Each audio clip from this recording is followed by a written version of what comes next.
মধ্যপ্রাচ্যের আকাশ যখন বারুদের গন্ধে ভারী, ঠিক তখনই আন্তর্জাতিক রাজনীতির দাবার চালে এক নতুন মোড় নিয়ে হাজির হলেন ইরানের শীর্ষ এই নেতা। বৃহস্পতিবার সামাজিক যোগাযোগ মাধ্যম এক্সে দেওয়া এক বার্তায় তিনি স্পষ্ট করে দিয়েছেন, যুদ্ধ থামাতে হলে ওয়াশিংটন ও তেল আবিবকে মেনে নিতে হবে তেহরানের দেওয়া ৩টি শর্ত। প্রেসিডেন্ট মাসুদ পেজেশকিয়ান তার বার্তায় উল্লেখ করেছেন, ইরান সবসময়ই শান্তি ও স্থিতিশীলতার পক্ষে। সম্প্রতি রাশিয়া ও পাকিস্তানের রাষ্ট্রপ্রধানদের সঙ্গে টেলিফোন আলাপেও তিনি এই অঙ্গীকার পুনর্ব্যক্ত করেছেন। তবে শান্তি প্রতিষ্ঠার চাবিকাঠি এখন পশ্চিমের হাতে।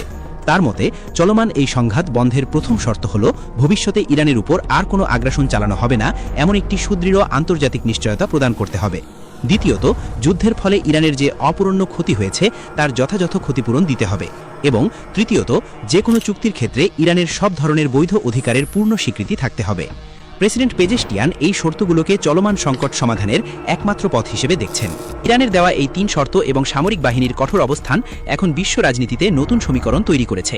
একদিকে ধ্বংসস্তূপে পরিণত হওয়া শহর আর স্বজন হারানো হাজার হাজার মানুষের কান্না, অন্যদিকে সার্বভৌমত্ব রক্ষায় ইরানের অনড় অবস্থান। আন্তর্জাতিক মহল এখন তাকিয়ে আছে ওয়াশিংটন ও তেল আবিবের প্রতিক্রিয়ার দিকে। ওয়াশিংটনের পক্ষ থেকে প্রেসিডেন্ট ডোনাল্ড ট্রাম্প যুদ্ধ দ্রুত শেষ হওয়ার আশার বাণী শোনালেও ইসরায়েলি কর্মকর্তাদের মতে এখন পর্যন্ত যুক্তরাষ্ট্র থেকে এমন কোনো সুনির্দিষ্ট দিক নির্দেশনা আসেনি যা যুদ্ধবিরতির পথ প্রশস্ত করতে পারে।